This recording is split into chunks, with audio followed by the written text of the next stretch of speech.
다윗이 사울에게 이같이 말하기를 마치매 사울이 이르되 내 아들 다윗아 이것이 내 목소리냐 하고 소리를 높여 울며 다윗에게 이르되 나는 너를 학대하되 너는 나를 선대하니 너는 나보다 의롭도다. 네가 나 선대한 것을 오늘 나타냈나니 여호와께서 나를 내 손에 넘기셨으나 네가 나를 죽이지 아니하였도다. 사람이 그의 원수를 만나면 그를 평안히 가게 하겠느냐. 네가 오늘 내게 행한 일로 말미암아 여호와께서 내게 선으로 갚으시기를 원하노라. 보라, 나는 네가 반드시 왕이 될 것을 알고 이스라엘 나라가 내 손에 견고히 설 것을 아노니 그런즉 너는 내 후손을 끊지 아니하며 내 아버지의 집에서 내 이름을 멸하지 아니할 것을 이제 여호와의 이름으로 내게 맹세하라 하니라. 다윗이 사울에게 맹세하며 사울은 집으로 돌아가고 다윗과 그의 사람들은 요새로 올라가니라. 아멘. 원수 갚는 것, 복수하는 것, 그건 내가 할 일이 아니라 말씀을 드렸습니다. 하나님 앞에 다 내어 맡기는 인생은 내가 복수하고 내가 원수 갚는 게 아니다. 하나님이 내게 맡겨라. 그리고 성경은 분명히 하나님의 진노하심에 맡기라라고 우리에게 권면하고 있습니다. 그 하나님 앞에 다윗은 사생 나의 모든 것들을 하나님 앞에 다 내어 맡깁니다. 내 모든 결단과 각오와 내 모든 생각과 내 모든 행위들을 다 하나님 앞에 내어 맡기죠. 하나님이 그 마음을 보시는 것, 하나님 당신에게 내어 맡긴 그 마음의 소유자, 그 사람을 하나님이 보시는 거죠. 하나님으로 가득 찬 그 마음, 하나님이 내게 들려주시는 말씀으로 가득 찬 그 마음, 그리고 그 말씀을 어떻게든 내 삶에서 한 번 더 살아보려고 거룩한 몸부림을 치는 그 사람을 하나님은 들여다보시는 거예요. 하나님의 말씀이 내게 들려질 때 주의 종이 하나님의 말씀을 들려줄 때 아멘, 아멘, 아멘. 내 생각 다 내려놓고 그 하나님의 말씀에 나의 모든 것을 다 내어 맡길 때 하나님은 그 사람을 들여다보시고 그리고 그 사람의 마음과 합하여 그 사람의 그 마음의 믿음이 자라나고 성숙되어져서 말씀대로 믿음대로 기도한 대로 사는 그 삶을 하나님이 높여주시는 것이죠. 할렐루야. 그 하나님 앞에 모든 것을 다 내어 맡긴 다음 하나님과 왕 사이에 하나님이 의로운 재판장이 되시고 하나님이 판단하시기를 원합니다. 나는 억울한, 나는 너무나도 억울한, 왜 내가 당신 왕 앞에 내가 잘못하거나 죄를 지은 게 왕이 나를 그렇게 죽이려고 하니 나는 억울하지만 다 하나님 앞에 맡깁니다. 의로운 재판장이신 하나님의 판단하심에 다 맡깁니다. 큰 소리로 사울이 굴 속에 들어와서 볼일을 보고 있는 그때 충분히 그가 죽일 수 있는 상황임에도 불구하고 가만히 그의 옷자락만 베어서 그를 살려주었죠. 보십시오. 내가 충분히 당신을 죽일 수 있었지만 당신의 옷자락만 베었습니다. 물론 그 옷자락 벤 그것조차도 다윗은 마음에 찔렸습니다. 왜? 하나님이 기름 부어 세우신 그 하나님의 사람, 그 왕의 권위를 내가 잘라버렸으니까. 내가 그런 마음을 가지고 있었으니 그게 내 마음에 찔렸던 거예요. 하나님이 세우신 하나님의 사람을 내가 헤아려 했던 그것만입니다. 그 마음에 찔려서 자기뿐만이 아니라 함께하는 사람들에게 사울을 해하지 말아라, 사울을 죽이지 말자라고 강력하게 권유했죠. 그렇게 하나님 앞에 다 내어 맡겼습니다. 많은 사람들 앞에서 하나님의 왕 사이에, 왕과 나 사이에 의로운 재판장이 되어서 나의 그 억울함을 하나님이 풀어주실 줄 믿습니다. 선포했죠. 다른 말로 하면 많은 사람들 앞에서 하나님 사이에, 왕과 나 사이에 하나님이 의로운 재판장이 되어주셔서 판단하시기를 원합니다. 다시 말하면 송사를 건 겁니다. 많은 사람들 앞에서 하나님이 판단해 주시기를 원합니다. 그러면 그 그 말을 들은, 그 질문을 들은 사울은 가만히 있을 수가 없죠. 그 말에 대한, 그 질문에 대한 분명한 대답을 했어야만 합니다. 지금 오늘 우리가 읽은 그 상황, 이 본문의 말씀이 바로 그 상황을 말하고 있습니다. 사울이 하나님을 사이에 두고 소사를 거니까, 이 다윗이, 그러니까 이 사울은 그 많은 데리고 온 3,000명의 군사들도 다 들어오고, 다윗과 함께한 다윗의 사람들도 다 들어오고, 그 사람들 앞에서 그냥 피할 수만은 없었던, 도망갈 수가 없었던. 왜? 다윗이 말하고 다윗이 했다는 것에 대한 정당성을 나 스스로가 보이는 행위가 되어지니까. 그래서 오늘 사울은 그 다윗의 질문에, 그 말에 답을 하기 시작합니다. 16절 말씀을 봅니다. 다윗이 사울에게 이같이 말하기를 마침에 사울이 이르되 내 아들 다윗아 이것이 내 목소리냐 하고 소리를 높여 울며, 사울이 소리를 높여 펑펑 운다. 내 아들 다윗아. 지금까지 사울은 다윗을 이렇게 부르지를 않았습니다. 그저 다윗은 사울에게 있어서 이새의 아들 중 하나였죠. 이새의 아들, 이새의 아들, 이새의 아들. 사울은 다윗을 그렇게 불렀습니다. 근데 오늘 다윗을 내 아들아 라고 부르고 있는 이유가 무엇일까요? 어제 우리가 살펴보았죠. 다윗이 굴에서 나와서 저 앞서가는 사울을 보고 뭐라고 불렀습니까? 나의 아버지, 내 아버지라고 불렀죠. 나의 아버지여, 나의 왕이여 라고 그렇게 소리를 높여 불렀습니다. 내 아버지라고, 나의 왕, 나의 아버지라고 부르는 다윗의 그 말에 내 아들 다윗아 라고 사울은 답할 수밖에 없었던 것. 이 목소리가 정녕 네 목소리냐 라면서 사울은 눈물을 흘립니다. 소리를 높여 울었다라고 성경은 말하고 있습니다. 오늘은 양심에 대한 이야기를 해보려고 합니다. 양심. 이 양심은 하나님이 내 마음속에 새겨놓은 작은 법입니다. 하나님이 내 마음속에 새겨놓은 작은 법. 그래서 비록 작은 법이긴 하지만 하나님이 내 마음에 새겨놓은 당신의 법이 하나님의 말씀이 들려지고 하나님의 행하시는 일들을 보게 되어질 때 그 양심에서 반응이 일어나기 시작하는 것. 내 양심에 찔림이 되어지기도 하고 내 양심에 깊은 울림이 되어지기도 하고, 내 양심은, 내 마음의 소리는 하나님이 내 마음에 새겨놓은 작은 법입니다.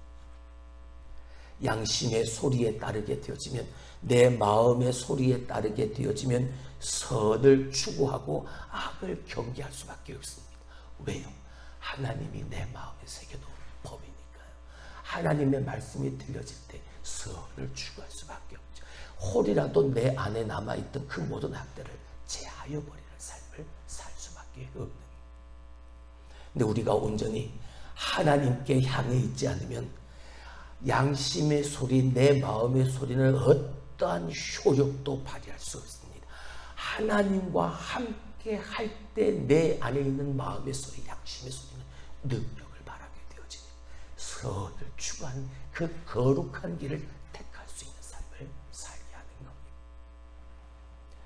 오늘 본문의 사울은 다윗의 그 격정적인 호소를 통해서 그 소리를 들은 거죠. 그 양심의 소리, 하나님의 내 마음에 새겨놓은 그 법의 소리를 이 사울이 들은 거. 그러니까 그 다윗의 그 소리를 듣고 이 사울이 펑펑 운 거죠. 사울은 16절 말씀에 내 아들 다윗아, 내 아들 다윗아 라고 부르면서 소리도 펴 목 놓아 웁니다. 이새의 아들이라고 지금까지 그를 불렀던 것과는 너무나도 대조적이죠. 그토록 자기 자신이 쫓으며 죽이려고 했던 다윗이 먼저 자기 자신을 향해 내 아버지라고 부르며 호소한 것에 이 사울의 마음이 움직이는 겁니다. 그 양심의 소리에 반응을 하게 되어집니다. 자신의 광기 어린 모습과 그리고 사랑했던 다윗을 다시 볼 수 있게 되어진 겁니다. 이처럼 마음의 양심이 살아나면 자신의 모습을 돌아보게 되어지고 태도가 바뀌고 변화되어지. 그러면서 사울은 그 다윗의 의로움을 인정해 줍니다. 아니 인정하고 있습니다. 자, 이어지는 말씀을 보죠. 17절입니다. 다윗에게 이르되 나는 너를 학대하되 너는 나를 선대하니 너는 나보다 뭐하도다. 의롭도다. 자신은 다윗을 죽이려고만 했는데 다윗은 오히려 자기 자신 이 사울을 죽일 수 있는 그 절호의 기회도 다윗은 사울을 위해 선대했기 때문에, 그래서 나는 너를 해하려고만 했는데 너는 나를 선대, 너는 나보다 훨씬 의롭다. 여러분, 나보다 상대를 높이는 일은 본인의 부족함을 알아야만 가능합니다. 나의 부족함을 깨닫지 못하면 상대방을 절대 높일 수 없습니다. 사울은 이제까지 다윗만 주목하여 보내라고 자기 자신을 돌아보지 못했죠. 자기 자신을 살펴보지를 못했죠. 여러분, 우리가 누군가가 미워지고 누군가가 불편해진다면 여러분 그 순간 나를 들여다볼 수 있어야, 나를 먼저 살펴볼 수 있어야 합니다. 나 자신의 한계와 나의 부족함을 인정하고 상대를 품어주는 그 모습이 하나님이 그렇게도 바라시고 기뻐하시는 성도의 모습인 거예요. 나는 너를 죽이려고 했는데 너는 나를 선대해. 지금까지는 다윗은 죽이려고만 한 것에 목적을 두고 그것만 바라보았던 이 사울이, 다윗이 그렇게 격정적인 호소를 하는 그 말을 듣고 이 양심이 마음에 움직여 자기 자신을 들여다보게 되어지, 나의 부족함, 나의 의롭지 않음을 보게 되어지. 사울은 다윗이 자기를 죽이지 않고 평안히 보낸 것을 언급하면서 하나님이 다윗에게 선으로 갚아주시기를 원합니다. 19절로 갑니다. 사람이 그의 원수를 만나면 그를 평안히 가게 하겠느냐? 이게 세상의 방식이죠. 사람이 원수를 만나면 어떻게 그 원수를 평안히 가게 하겠느냐? 사람의 방식은, 세상의 방식은 원수 갚고 복수하는 누가? 내가 당한 그대로. 그게 세상의 방법이죠. 사람이 그의 원수를 만나면 그를 평안히 가게 하겠느냐? 그런데 네가 오늘 내게 행한 일로 말미암아 여호와께서 내게 선으로 갚으시기를 원하노라. 갚는다, 다시 말하면 보상한다. 누가? 하나님이. 오늘 네가 내게 행한 그 일을 통해서 하나님이 내게 보상해 주기를 원한다고 축복하고 있는, 이미 나 자신보다 다윗이 더 의롭다, 다윗보다 내가 의롭지 못하다, 이 사실을 그가 인정한 이유니까 내가 할 수 있는 다윗에 대한 보상은 그 완전치 않음을 아니까, 알게 되어졌으니까 완전하신 하나님이 다윗에게 선으로 갚아주시길, 하나님께서 보상하고 하나님이 복 주시기를 원합니다 라고 그렇게 축복하고 있는 거죠. 누군가를 향한 진정한 용서와 보상, 나 자신이 충분히 줄 수 있을 것으로 여러분 제한해서는 안 됩니다.